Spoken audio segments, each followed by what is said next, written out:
Nah, ini sama dengan count if ya.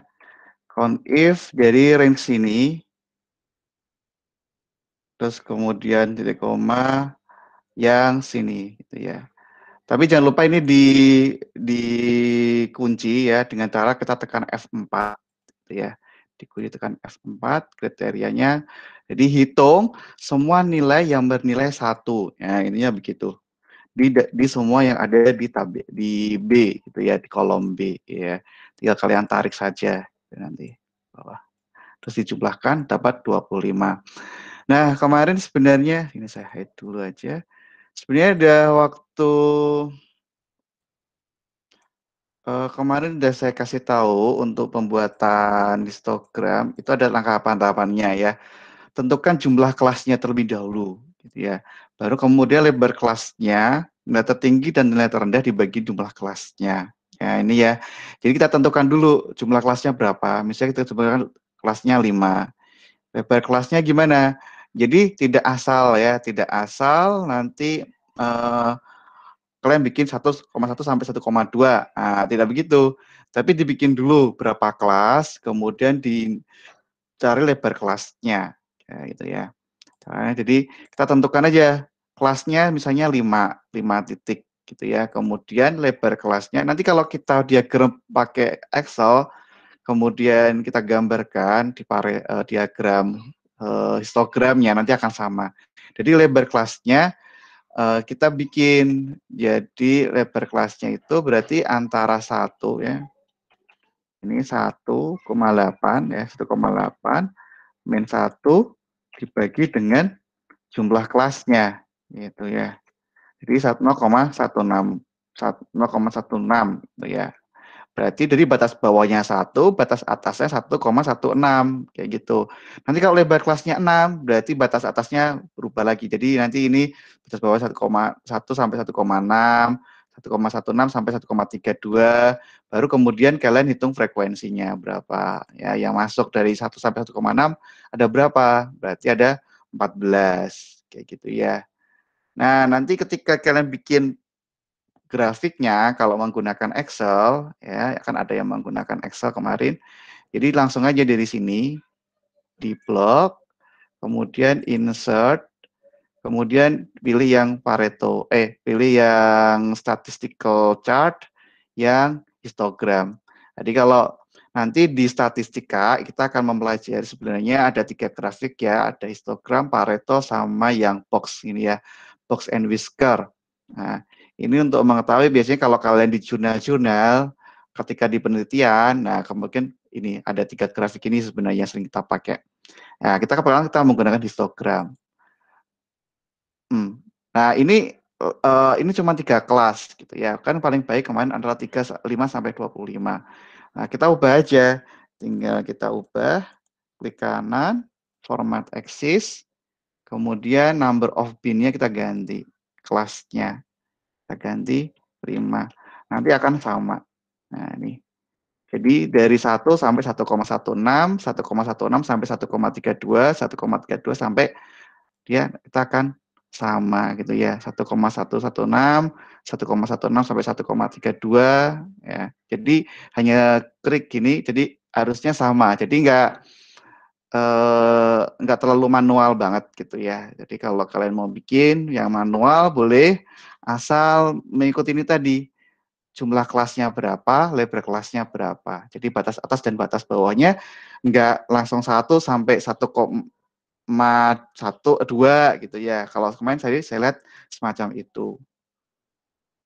Itu ya. Jadi langsung dari data mentah sini aja, langsung dibikin histogramnya bisa. Sama juga kalau menggunakan Minitab juga sama gitu ya. Di langsung saja di sini gitu ya. Nah, ini nanti sebenarnya digunakan untuk apa namanya? Dari dia vertical analysis bisa dari sini ya, grafik, kemudian histogram. Nah, nanti bisa diubah-ubah sih. Ya, ini bukan distribusi normalnya misalnya, gitu ya. Nah, nanti bisa di option data option di sini, ya, kemudian di okein aja, nanti akan muncul semacam ini. Nah, itu ya. Itu grafik histogram. ya. Jadi tapi ini dia dari data mentah ini aja, ini ada 1, 2, 3, 4, 5, 6, 7, 8, 9, ada 9 kelas. Jadi dia tidak dibikin frekuensi yang apa, rentang ya, range frekuensi, tapi dia per satu-satu titik, semacam itu. Jadi nanti ini yang kita perlukan sebenarnya nanti untuk uji statistika itu adalah ini ya, distribusi normal atau enggak. Nah, kalau distribusinya normal, ini saya ganti antar, saya pindah, bentar ya, saya pindah ini aja, ini mengganggu. Saya pindah share screen ya.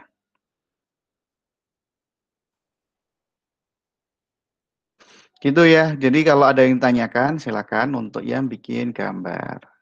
Ini saya pindah yang sana aja, oke. Nah itu. Nah nanti selain histogram, jadi untuk visualisasi data, selain histogram itu nanti yang ada yang polygon ogive, kemudian yang dot gitu ya. Terus yang Pareto ya ini ya nanti yang kita pakai sebenarnya yang histogram, Pareto ya ini, dan yang terakhir nanti yang box whisker plot gitu ya. Ini biasanya kalau kita mengetahui duplikasi ketika penelitian gitu ya. Kemudian nanti kita bikin errornya, error barnya itu seberapa besar. Jadi nanti kan ada dua data itu akan sangat jauh enggak gitu hasil pengukuran pertama, kedua, ketiga semacam itu. Kalau outlier-nya itu jauh ya. Jadi ini nanti akan ada mediannya dan ini ada kuartil-kuartilnya. Nah, ini nanti ya saja. Ini belum kita bahas nanti. Yang penting itu tadi.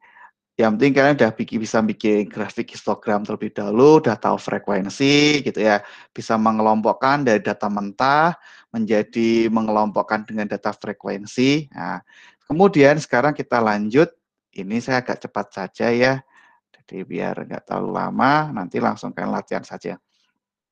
Jadi ini visualisasi data. Nah setelah itu langkah selanjutnya adalah kita sudah mulai mengolah data-data statistika sederhana. Ya, eh, yang pertama kita mengenai rata-rata, nilai tengah, nilai yang sering muncul, gitu ya. Jadi nanti bisa kalian menggunakan semua data, gitu ya. Kalau rata-rata kan gampang ya. Jadi ada data mentah tadi yang 25 data atau yang sudah dibikin frekuensi. Ya kalau sudah dibikin frekuensi, berarti jumlah kali jumlah dalam kurung frekuensi dikalikan masing-masing X-nya dibagi dengan jumlah frekuensinya, kayak gitu ya. Nah, itu rata-rata kalau kita menggunakan frekuensi. Jadi ini tadi 0,10, 10 lah. Ini kan 9,999 gitu ya. Kemudian dari sini frekuensinya berapa, atau juga bisa menggunakan kelas midpoint-nya ya. Jadi, oh ya ini ya. Jadi X-nya dari yang nilai tengahnya. Jadi kalau kita menggunakan rata-rata yang ada distribusi frekuensinya, berarti kita cari dulu midpoint-nya atau di tengahnya. Jadi antara batas atas dan batas bawah ya. Batas atas dikurangi batas bawah dibagi dua, nanti ketemu midpoint, kemudian dikalikan dengan frekuensinya. Kemudian dijumlahkan, kemudian dari jumlah ini dibagi dengan jumlah frekuensi. Nah, itu juga dapat rata-rata. Gitu ya, jelas ya. Atau kalian mau hitung satu-satu juga bisa. Nah, kayak gitu. Ini rata-rata ya, yang menggunakan midpoint.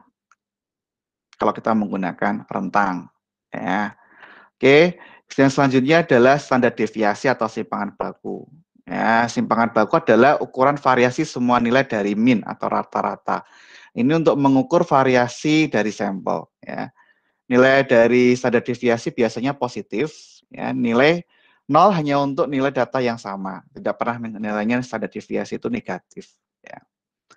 Nilai standar deviasi yang besar menunjukkan jumlah variasi yang besar. Jadi kalau standar deviasinya besar, rata-rata. Jadi ini nanti akan ada rata-rata dan ada standar deviasi kanan dan kiri. Jadi itu menunjukkan bahwa persebaran datanya itu lebar atau sempit. Ya, data yang bagus sebenarnya ya standar deviasinya nggak terlalu tinggi gitu ya misalnya gitu ya. Berarti persebaran datanya itu mengumpul di situ semacam itu. Kalau semakin lebar standar deviasinya ya semakin persebaran datanya semakin panjang luas kayak semacam. Tapi kalau satu titik semua berarti nanti standar deviasinya nol ya gitu ya. Nah, standar deviasi dapat meningkat tajam dengan memasukkan satu atau lebih outlier. Kemarin udah kita bahas bahwa outlier itu misalnya datanya tadi kan antara 1 sampai 1,8. Ternyata ada kadar nikotin yang 3. Nah, itu berarti kan ada outliernya. Nah, ketika ada outlier tersebut, maka standar deviasinya akan semakin lebar. Nah, semakin itu ya. Satuannya standar deviasi sama dengan satuan data asal. Misalnya nikotin dalam miligram, ya nanti standar deviasinya juga dalam miligram. Jadi ada ini rumus deviasi. Kemarin sudah kita bahas mengenai sampel dan populasi ya. Jadi bisa kalian ingat lagi. Untuk sampel ya rumusnya semacam ini ya. Jadi nanti X dikurangi X rata-rata, jumlah dari X dikurangi X rata-rata kuadrat dibagi N-1. Nah, kalau udah dibikin frekuensi kayak gimana? Jadi jumlahkan aja jumlah kali F kali frekuensi dikali X min X rata-rata kuadrat. Ya dibagi dengan jumlah N kurangi N-1. Jadi tinggal dikalikan F-nya saja. Ya, nanti coba kita buat ya. Kalau populasi semacam ini, nah ini kalau yang shortcut menggunakan kalkulator atau program. Nah, ini untuk interpretasi simpangan baku nantinya ya. Jadi dengan data simpangan baku biasanya dapat menginterpretasikan data yang lazim pada umumnya. Jadi itu ya umumnya kalau hasil penelitian misalnya tadi nikotin rokok yang tanpa menggunakan filter memiliki kadar nikotin antara sekian sampai sekian. Nah, antara itu adalah ini sebenarnya minimum dan maksimum value-nya. Jadi rata-rata dikurangi 2 kali standar deviasi dan rata-rata ditambah 2 kali standar deviasi. Itu untuk tingkat kepercayaan 95%. Nah, gitu ya.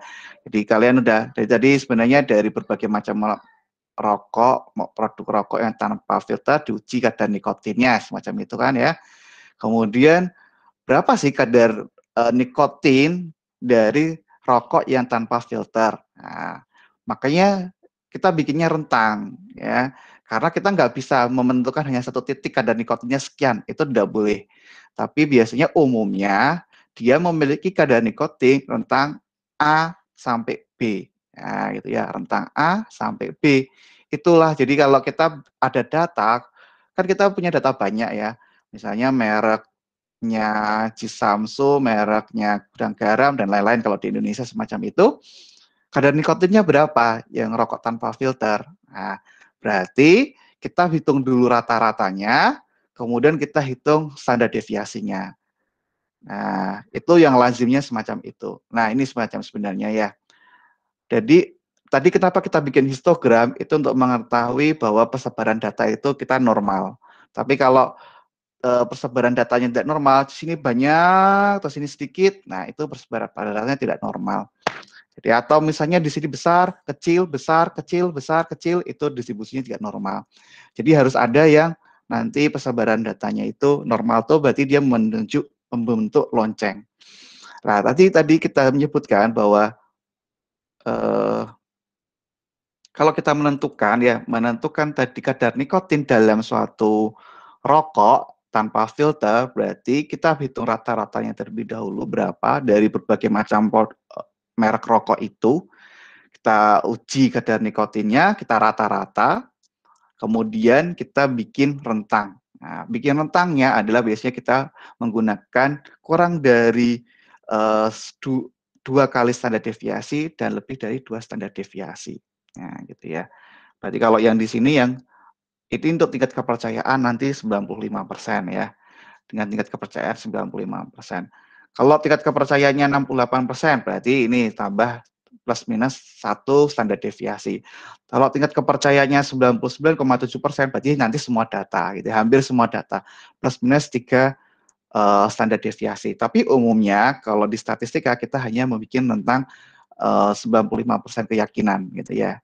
Jadi 95% keyakinan.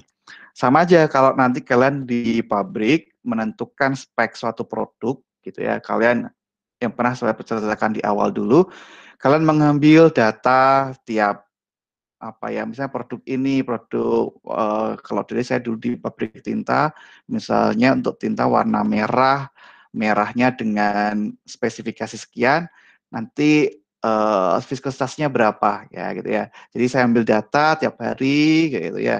Kemudian dibikin rata-rata, kemudian dibikin standar deviasinya. Nah, nah, coba kita bikin standar deviasinya ya. Kita bikin standar. Oke.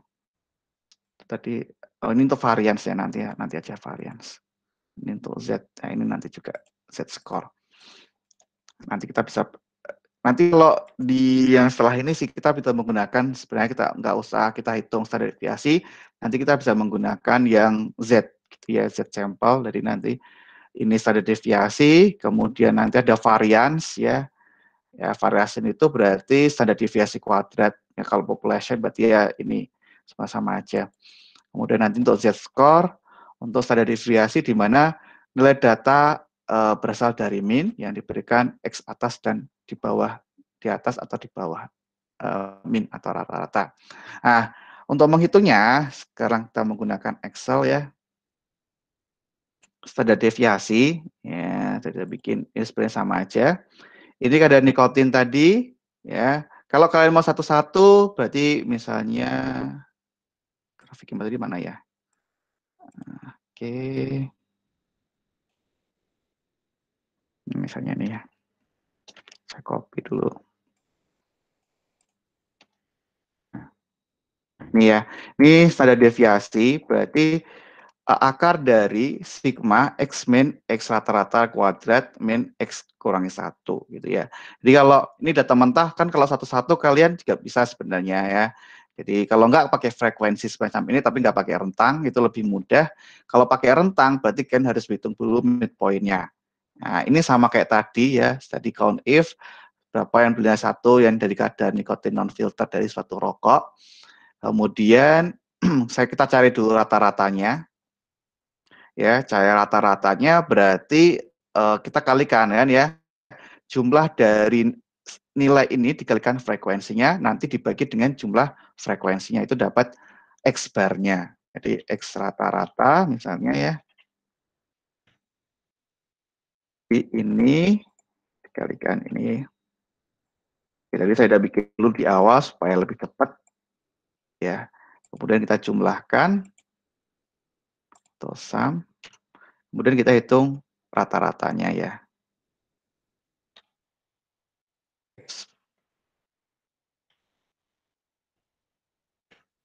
X rata-ratanya adalah ini dibagi dengan nih 1,256.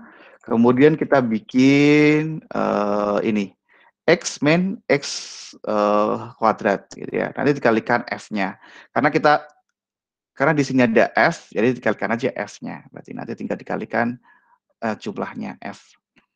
Gitu ya. Jadi ini X min X rata-rata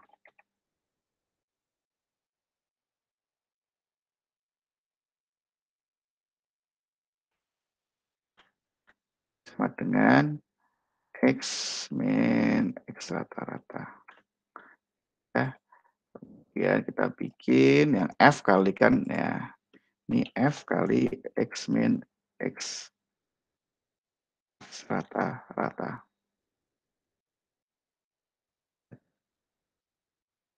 Dengan frekuensi kalikan ini pangkat 2. Oke, kita jumlahkan. Gitu ya. Jadi supaya ya tadi kemarin supaya enggak nanti saya kasih contoh ya. Udah kita hitung standar deviasinya.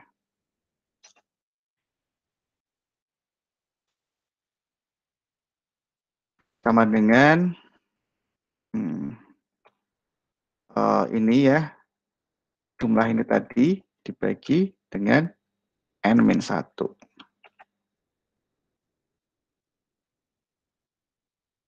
Pangkat 0,5.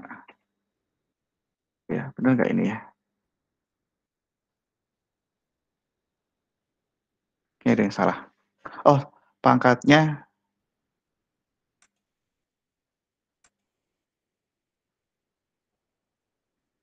ada yang salah nih.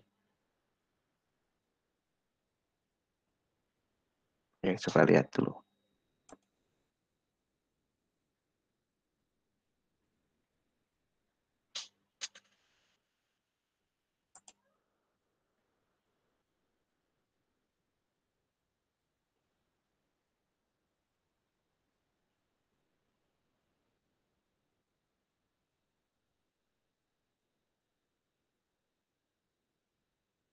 Oke, ada yang salah nggak ini ya? Coba ya.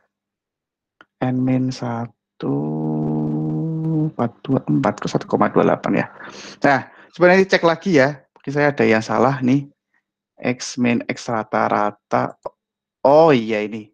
Ini X rata-ratanya belum dikunci. Nah, oke ya. 0,232 ya. Ini X rata-ratanya belum dikunci, jadi masih ada yang salah. Ini udah benar-benar. Ini X rata-ratanya udah dikunci.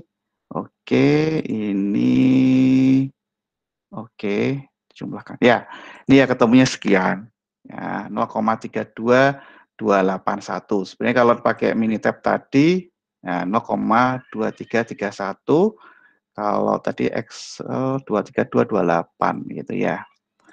Atau kalau menggunakan Excel ini ada standar deviasi ya, tapi ya berbeda. Nah, itu ya berarti 0,23 sekian ya. Itu untuk 31 ini 28 ya, beda sedikit ya.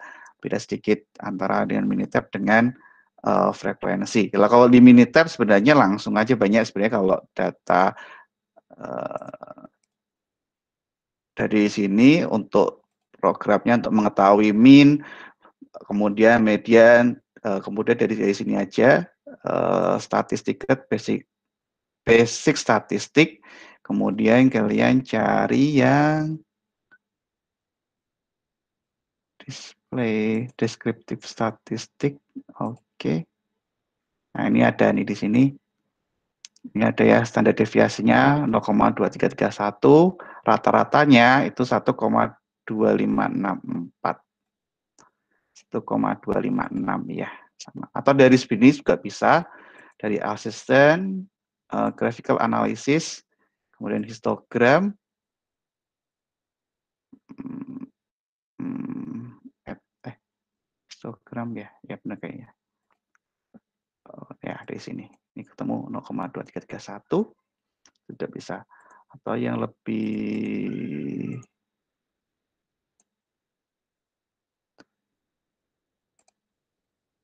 yang ini kan mana ya? Ini bukan. Oh bukan, yang tadi benar. Dah itu aja. Itu ya untuk standar deviasi. Jadi perhitungan standar deviasi. Nanti kita akan lanjutkan lagi sebenarnya dari standar deviasi itu untuk uji statistik ya. Jadi sedikit-sedikit saja kita pembahasannya sedikit-sedikit. Berarti dari simpangan baku. Habis itu nanti kita akan menguji eh selang keyakinan, confidence interval gitu ya, confidence interval. Nah, tapi sebelum di situ coba kalian mempelajari itu dulu aja untuk diskusi kalian ya, tugasnya masih sama, masih menggunakan nikotin. Coba yang Triola nomor 23996 gitu ya. Nomor Triola nomor 23 halaman 96, Triola nomor 18 halaman 111 dan Triola nomor 29 halaman 112 ya. Itu ya, ini mengenai data-data menggunakan standar deviasi dan kalian bagaimana cara menghitungnya standar deviasi. Itu dulu ya. Jadi sedikit-sedikit nggak apa-apa, yang penting kalian paham dari ya. Karena saya koreksi jadi mana ya? Saya koreksi tugas kalian yang menggunakan Excel itu masih ada yang salah sih ya, tidak apa-apa. Lagian yang penting kan sudah mencoba, saya lebih suka itu dibandingkan, belum mencoba sama sekali gitu ya. Jadi ketika menggunakan mana ya tadi, saya download dulu aja. Ini contohnya ya, saya acak saja. Oke, nah ini ya, jadi ini ya nomor 3 aja misalnya. Nomor 4 ya berarti ya. Nah, nomor 4 ya dia histogramnya ini 0,2 sampai 0,3. Nah, ini jumlahnya berapa? 1, 2, 3, 4, 5, 6. Kalau 6, berarti ya kalian bikin kelasnya 6. Nah, ini kan pasti menggunakan histogram secara manual ya. Kalau kelasnya 6, ganti ya di sini kelasnya 6. Nah, kalau kelasnya 6, harusnya lebar kelasnya adalah 0,13333 ya gitu ya. Coba aja dia di sini, ini diklik. Ini bagian bawah cara ngubahnya. Ini klik kemudian format axis, kemudian di sini number of bin-nya diganti 6. Oke ya, jadi 1 sampai 1,1113333. Jadi berbeda ya. Jadi kalau Pareto lagi. Histogram, nah itu rentangnya harus sesuai ya. Jadi tentukan jumlah kelasnya itu harus sesuai ya. Kemudian lebar kelasnya ya, lebar kelasnya harus sesuai gitu. Nanti untuk ini sebenarnya untuk menguji apakah nanti distribusinya normal atau enggak. Ya mungkin kalian sekarang belum begitu paham distribusi normal. Sebenarnya kalau dikatakan suatu data memiliki distribusi normal ketika ada persebaran datanya tadi ya, ada semacam berbentuk lonceng. Nah, itu kalau distribusinya normal. Jadi kalau distribusinya normal baru kita bisa olah secara statistika sebenarnya semacam itu. Untuk kita bisa menghitung nilai tengahnya, kemudian mediannya, min-nya, kemudian dan standar deviasinya kayak gitu ya. Jadi supaya itunya ya. Tapi kalau misalnya nggak dibikin rentang, sebenarnya langsung aja dari sini semuanya itu juga boleh. Jadi otomatis itu berapa? Oh 3. Jadi berarti ada 1, 2, 3, 4, 5, 6, 7, 8, 9, 9 misalnya. Nah, 9 ini juga bisa.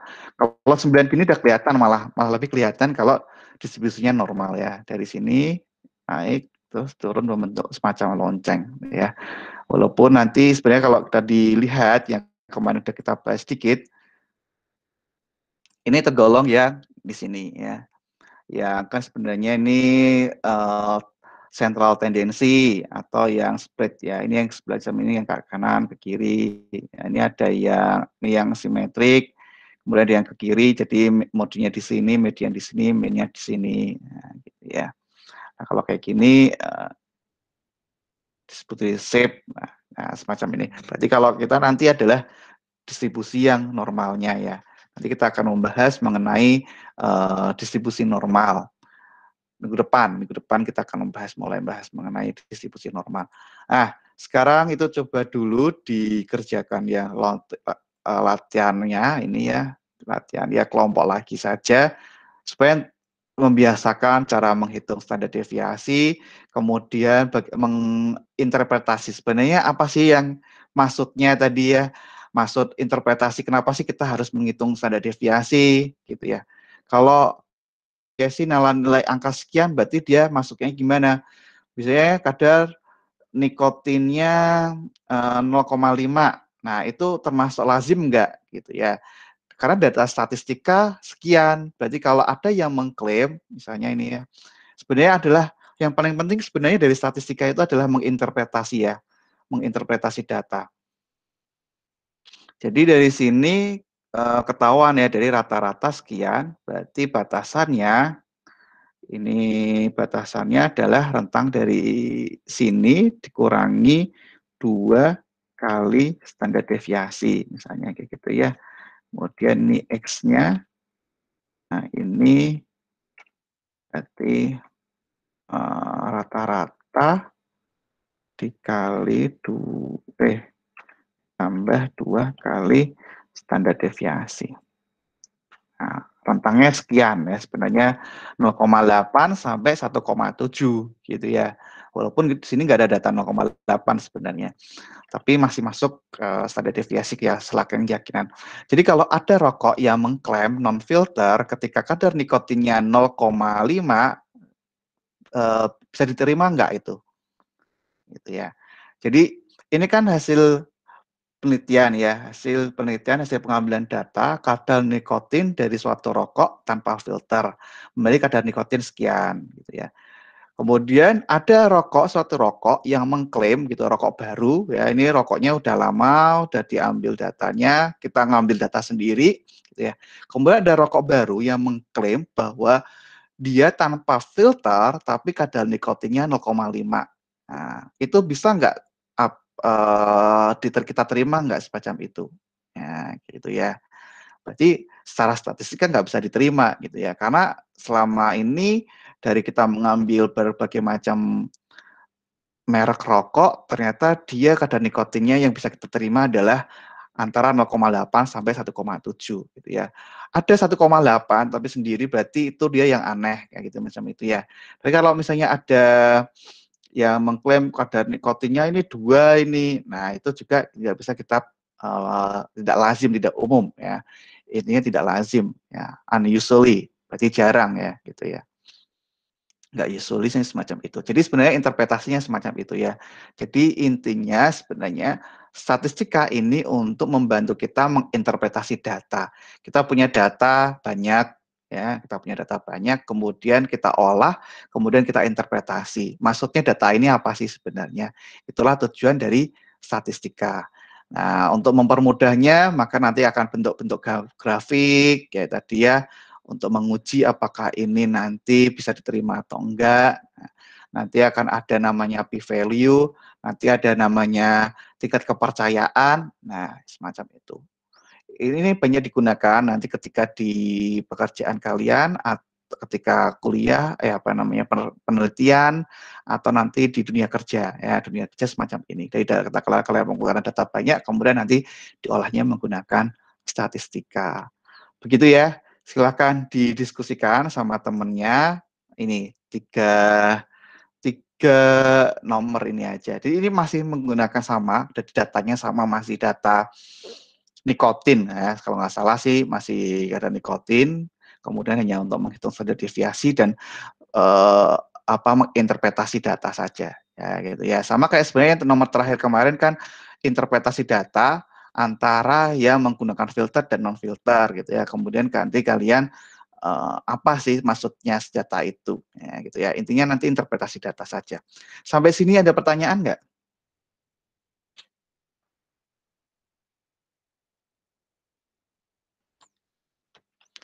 Sebenarnya bisa kalau di Excel, jadi bisa standar deviasi itu di bagian data, bukan, formula, kemudian yang more function, cari yang statistik. Nanti ada banyak, misalnya average, ya, average, kemudian mean ya average ya, median, nah, tinggalkan median, mean, jadi udah langsung sebenarnya bisa dicari. Kalau datanya banyak, ini kan datanya kalian masih 25, kalau misalnya datanya ada 100 atau 1000, nah kan nggak mungkin kalian mencari satu-satu. Nah, itu harus kalian sudah mulai menggunakan semacam ini. Ya kan harus bisa mempelajari ini ya, logical tadi misalnya count if, nah kalian mulai belajar ini. Atau look up ya, look up itu misalnya kalau kita mengambil data dari sana tanpa kita melihat filenya, nanti kita bisa menggunakan lookup sebenarnya. Kita mengetik misalnya kode M02, nanti barangnya namanya apa. Nah, semacam kalau di kasir kayak semacam itu bisa kita menggunakan yang lookup ini ya, lookup and reference. Ya, ini untuk matematika trigonometrik, terus kemudian statistik, kemudian nanti kalian cari aja standard deviation. Nah, ini ada standar deviasi. Nanti coba baca aja ini apa base dari populasi. Ya. Kemudian ini sampel, ya. Ini ini apa ini? Nah, ini ada kan ya, repopulasi. Ini sampel, in reloading, oke, dengan teks-teks dan lain-lain. Berarti kalau enggak yang ini. Ya, gitu ya, number. Enggak, ini doang. Iya, 0,23281 sama ya. Standar deviasinya sama. 0,23281. Ya, itu dari Excel menggunakan standar deviasi sampel. Gitu ya. Jadi kalian boleh menggunakan Excel, boleh menggunakan Minitab ya. Ya kalau ya supaya lebih tahu aja ya. Jadi tapi untuk yang coba kalian hitung secara manual terlebih dahulu yang ini tadi. Yang ini coba kalian hitung secara manual supaya tahu bagaimana caranya menghitung standar deviasi secara manual dulu konsepnya, baru nanti kalau kalian sudah tahu maksudnya ketika tinggal program, oh maksudnya semacam ini standar deviasi. Oke, gitu ya. Kalau nggak ada pertanyaan nggak ini? Kalau nggak ada pertanyaan, silahkan kalian mengerjakan. Itu waktunya kan masih sejam, ya bisa kalian kerjakan. Saya bertugas ya. Ini tadi. Nah, ini yang tadi ya. Ini aja yang menggunakan basic static, descriptive static. Ya udah tadi ya.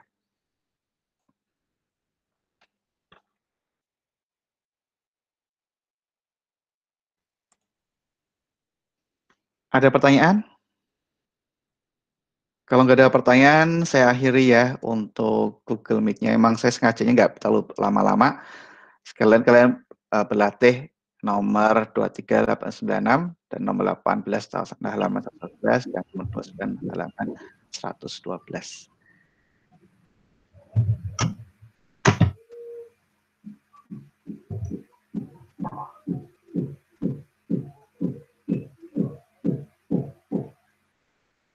Kalau nggak ada pertanyaan, saya akhiri ya.